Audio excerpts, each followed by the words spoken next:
का बाढ़ग्रस्त इलाका है, जहां पर बाढ़ आई हुई है। आपको बता दें कि कासगंज में कहीं न कहीं हर वर्ष बांध का खतरा बना रहता है, क्योंकि यहाँ कच्चे बांध बने हुए हैं और पक्का बांध नहीं बना है। इस वजह से कई गांवों में बाढ़ग्रस्त क्षेत्र हो जाता है। और ये तस्वीर आप जो देख रहे हैं, ये पटियाली विधानसभा क्षेत्र का इलाका है, हिम्मतनगर बजेरा, जहां पर आज वरिष्ठ समाजसेवी अधिवक्ता अब्दुल हफीज गांधी साहब रात्रि प्रवास कर रहे हैं और वहां ग्राम पंचायत भी लगाकर लोगों से बात कर रहे हैं। यहाँ किस तरह की समस्याएं हैं, मेरे साथ फोन लाइन पर जुड़ रहे हैं अधिवक्ता अब्दुल हफीज गांधी साहब।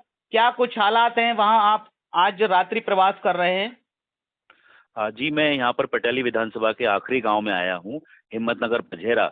ये बदायूं बॉर्डर के बिल्कुल पास पड़ता है। उस्सैद यहाँ से बहुत ही कम दूरी पर है और ये कासगंज जिले का आखिरी गांव कहलाता है।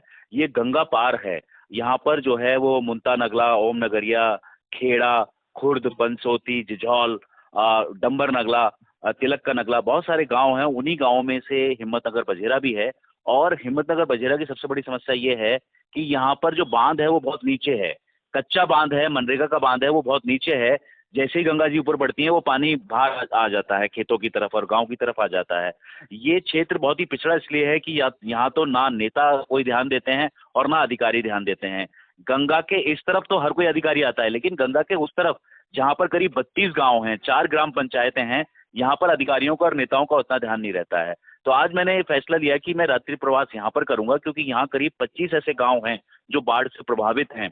और इनकी मुख्य मांग यह है कि रामताल, गठौरा, रिकैरा, नगरिया, नगला तिलक, पंसोती, जिझौल, खुर्द और फिर हिम्मतनगर बझेरा तक से आगे तक एक बदायूं बॉर्डर पे गांव पड़ता है नगला चेतराम, वहां तक करीब 16 किलोमीटर का रास्ता है। और उस पे गंगा जी के किनारे किनारे इन लोगों की बांध की मांग है। अगर ये बांध 16 किलोमीटर का बन जाता है तो इस क्षेत्र की बाढ़ की समस्या से हमेशा छुटकारा मिल जाएगा, निजात मिल जाएगी। तो ये लोग बहुत चैन से रह सकते हैं, इनकी फसलें भी बच जाएंगी। दूसरी इनकी मांग ये है कि जो जो बदायूं का मेनपुरी हाईवे है, जिसे कादरगंज रोड कहा जाता है, वहां से हिम्मतनगर बजेरा की तरफ एक सड़क आती है जो 8 किलोमीटर की है। उसी के आगे बदायूं की तरफ एक 1.5 किलोमीटर की सड़क है जो कच्ची है, टूटी है और कभी नहीं बनी है। ग्रामवासियों की मांग है कि ये सड़क 1.5 किलोमीटर की बदायूं तक बन जाए तो इनका उस्सैद जाना बहुत आसान हो जाएगा। तो पीडब्ल्यूडी से इनकी मांग है। तीसरी मांग इनकी यह है कि जो इनका जो बिजली घर है वो बदायूं में जुड़ा हुआ है, जो यहाँ से 22 किलोमीटर है। मैं तो यही आपको रोकना चाहूंगा। मैं ये जानना चाहूंगा, आपका कहना ये है कि ये विकास से अछूता नजर आ रहा है, क्योंकि ये बदायूं की सीमा को बिल्कुल जोड़ने वाला क्षेत्र नजर आ रहा है। बिल्कुल बिल्कुल विकास से बहुत दूर है और इन लोगों की सुध कोई नहीं लेता है। तो मैं पहले भी यहाँ पर बहुत पहले कई बार आ चुका हूँ और मैं आज आया हूँ और मैंने ये फैसला किया है कि मैं जगह जगह जाऊंगा और रात्रि प्रवास करूंगा। अभी मैंने नरदोली के पास एक मूज खेड़ा है, वहां पर रात्रि प्रवास किया था। आज मेरा दूसरा ये रात्रि प्रवास है हिम्मतनगर बझेरा में। इसी तरह से जहां जहां बाढ़ प्रभावित क्षेत्र है वहां मैं रात्रि प्रवास करूंगा, क्योंकि देखिए दिन में तो लोग इधर उधर रहते हैं, लोग आते हैं दिन में फोटो खिंचा के चले जाते हैं, लेकिन रात को रुक कर ज्यादातर ग्रामवासी फ्री रहते हैं। तो उनके साथ बहुत ही सरल तरीके से और बहुत आसान तरीके से हम बहुत देर तक बात कर सकते हैं, उनकी समस्याओं को समझ सकते हैं। तो मैं यही प्रयास कर रहा हूं इन लोगों के बीच रह के कि इनकी जो समस्याएं हैं उनको मैं नजदीकी से समझ सकूं। अब सवाल ये होता है कि जो बाढ़ग्रस्त जो इलाका है, हर वर्ष यहाँ पर बाढ़ की संभावनाएं पूरी तरह बनी रहती हैं और कहीं ना कहीं बांध कट जाता है तो हजारों बीघा फसल नष्ट हो जाती है। तो यहाँ पर सवाल ये पैदा होता है कि कृषि जो होती है वो पूरी तरह बर्बाद हो जाती है, रोजगार और व्यापार पूरी तरह से ठप हो जाता है और कहीं ना कहीं जो ग्रामीण है वो सामाजिक जो दृष्टिकोण है उससे दूर हो जाते हैं। सड़क, पुल जो भी है कहीं ना कहीं वो पानी में समा जाते हैं। तो इस समय जो हालात बने हुए हैं उस पर क्या देख पा रहे हैं, ग्रामीणों में किस तरह की जो है परेशानियां सामने आ रही हैं, आप देख पा रहे होंगे? देखिए बहुत ही दयनीय हालात बने हुए हैं। मैं आपको बता दूं कि अभी 1-2 दिन पहले मैं मूज खेड़ा पे था। पूरा गांव कट गया है, चारों तरफ पानी है, गांव के अंदर पानी है। हम लोग छत के ऊपर सोए थे और छत के ऊपर ही वो खाना बनाते हैं। लेटरिन करने के लिए वो सुबह स्टीमर पकड़ के सूखी जगह जाते हैं 1 किलोमीटर दूर। तो इसी तरह के हालात पटियाली विधानसभा में जहां जहां बाढ़ प्रभावित क्षेत्र हैं वहां के बने हुए हैं। ये लोग नरकीय जीवन जी रहे हैं। आप ही देखिए शहरों में हम लोग रहते हैं, अगर एक दिन जल भराव हो जाता है 2 घंटे के लिए तो हमें कितनी परेशानी होती है। यहाँ तो पिछले 1.25 महीने से जल भराव है, किसी जगह 1 महीने से जल भराव है। ये लोग किस तरह का नरकीय जीवन जी रहे हैं। ये बहुत ही दयनीय है। मैं समझता हूँ कि अधिकारियों को भी सोचना चाहिए और अधिकारियों को पूरा दौरा करना चाहिए, इनकी समस्याओं को सुनना चाहिए। और मेरी ये मांग है कि इनकी फसलों, जो डूबी हुई फसलें हैं, बर्बाद फसलें हैं, उनको मुआवजा दिया जाए, वो तो इनके केसीसी के लोन माफ किए जाए और इनका बिजली का बिल माफ किया जाए। वो तो कभी से मांग उठाते रहे हैं और कहीं ना कहीं इनकी जो मानवीय सहायता है वो कहीं ना कहीं करने की जरूरत है। जैसा कि आप रात्रि प्रवास कर रहे हैं और पंचायत भी कर रहे हैं, तो कुछ लोगों से मेरी बात कराइए जिनको ये बिल्कुल, हालात बिल्कुल। इस तरह परेशानी में जो नजर आ रहे हैं। देखिए, मैं जगह जगह जन चौपाल लगा रहा हूँ, जाके लोगों से बात कर रहा हूँ। उसी में हमारे साथ कुछ ग्रामवासी बैठे हुए हैं। आइए मैं आपकी बात कराता हूँ, लीजिए। हेलो। जी, क्या नाम है सर आपका? नमस्कार सर। नमस्कार जी, क्या नाम है आपका? मेरा नाम रणवीर सिंह, रणवीर जी, आप कौन से गांव के रहने वाले हैं? हिम्मतनगर बझेड़ा। अच्छा, जैसा कि हम ये देख पा रहे हैं कि हर वर्ष बाढ़ की पूरी संभावना बनी रहती है और कहीं ना जी कहीं आपका जो क्षेत्र है, जो पटियाली विधानसभा और कासगंज का ये आखिरी गांव कहलाता है जी और जी। कहीं ना कहीं बदायूं की सीमा को छूने वाला ये गांव है। तो किन किन जो विकास की परियोजनाएं हैं की जरूरत है इस क्षेत्र में? वैसे तो सर जी विकास से ये बहुत पिछड़ा हुआ क्षेत्र है और ये जो सबसे पहला मुद्दा है, पहली हमारी परेशानी है, समस्या है, ये है सबसे बड़ी गंगा की बाढ़, जिसके लिए ये रामताल से लेकर के चेतराम नंगला हमारे यहाँ पड़ता है, लास्ट बॉर्डर है। चेतराम नंगला से थोड़ा आगे तक अगर ये बांध हमारा बन जाए तो सबसे पहली बात तो हमारी फसलें जो हैं बच जाएंगी, जिससे हम अपने परिवार का जीवन यापन कर सकते हैं। जी यहाँ प्रति वर्ष का ही ये समस्या है, प्रतिवर्ष की समस्या है कि हम लोगों के लिए खरीफ की फसल किसी भी तरीके से नहीं मिल पाती है। अब इन एक जी जी जी जी जी जी बताइए बताइए। एक वर्ष में अगर किसान के लिए एक फसल मिल पाएगी तो अपने बच्चों का, अपने परिवार का जीवन निर्वाह किस तरीके से कर पाएगा। जी जी और बड़ा सवाल यही है कि कहीं ना कहीं आपकी जो फसल उगती है, एक साल में एक उग जी पाती है, वो भी आपकी बर्बाद हो जाती है। वो भी बर्बाद हो जाती है। और दूसरी समस्या ये है सर, हमारे हिम्मतनगर बझेड़ा से 1.5 किलोमीटर जो उत्तर के पश्चिम पूर्व साइड के लिए रास्ता गया है, जो हमारे उस शहर के लिए जोड़ता है, जी तो उसमें 1.5 किलोमीटर की सरहद हमारे तहसील पटियाली जनपद कासगंज की पड़ती है, जो कि कई वर्षों से मतलब आज तक कच्ची पड़ी हुई है। उधर से बदायूं बॉर्डर तक पक्का रोड है, इधर से हमारे पटियाली वाला हमारे गांव तक है। बीच में 1.5 किलोमीटर का ऐसा रास्ता है कि हम 4 महीने किसी भी तरीके से उस रास्ते से उस शहर नहीं पहुंच सकते। अच्छा, सवाल यहाँ पर ये करना चाहूंगा, जिस तरह से जो जनप्रतिनिधि है, चाहे वो विधायक हो, चाहे आपके गांव के प्रधान हो, जो भी जी जनप्रतिनिधि हैं, क्या इस समस्या पर आपकी जो परेशानी है, जो 1.5 किलोमीटर का जो टुकड़ा पड़ा हुआ है, ये अधूरा क्यों पड़ा हुआ है, इस तरफ ध्यान नहीं देते हैं? आप लोगों ने कहा नहीं कहा? हेलो। हेलो। और सर तीसरी समस्या ये है कि हमारा जो बिजली घर है वो हमारे यहाँ से करीब 22-24 किलोमीटर पड़ता है, वो भी जनपद बदायूं में पड़ता है। वहाँ से हम लोगों के लिए रास्ते में ये मतलब, और ये लाइन जो आई है ये भी बहुत पुरानी जर्जर हो चुकी है और कभी कभी रास्ते में लाइन भी टूट जाती है, हम लोगों को बड़ी दिक्कत है। तो हमारा बिजली घर भी नगला मुल्ता पर अगर बन जाए, जो हमसे 7-8 किलोमीटर पड़ता है, तो हम लोगों की ये भी समस्या जो है समाप्त खत्म हो जाएगी, इससे भी निजात मिल जाएगी।